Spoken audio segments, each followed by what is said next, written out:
Good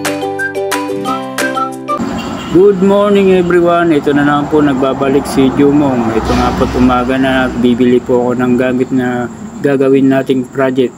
Project po natin ay panibagong design ng kolong-kolong, kaya makikita nyo po kung paano ko po ipe-prepare at ipapakita ko rin po kung paano po ito mabubuo. Kaya sa mga baguhan po dyan, ito po ay para sa inyo, para meron din po kayong idea. Sa oras nga po nito ay namili na nga po ako nito ng gamit.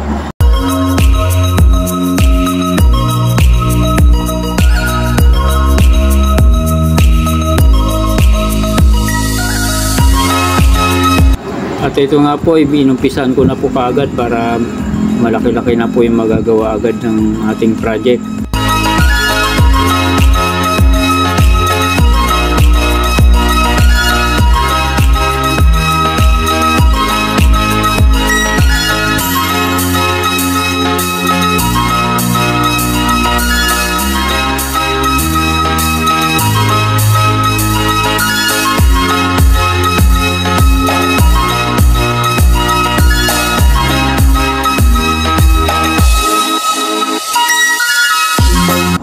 Ang sukat po pala nito, yung lapad ay 33, yung haba naman po ay 57, dahil ito po ay pasadya at medyo malakas naman po yung motor ang magdadala rito.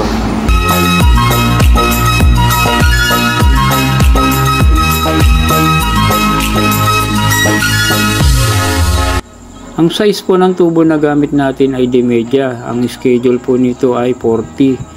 Kaya po medyo matigas-tigas po itong baliin at makapal po kasi ang tubo. Para sulit po at pulido po ang ating gawa.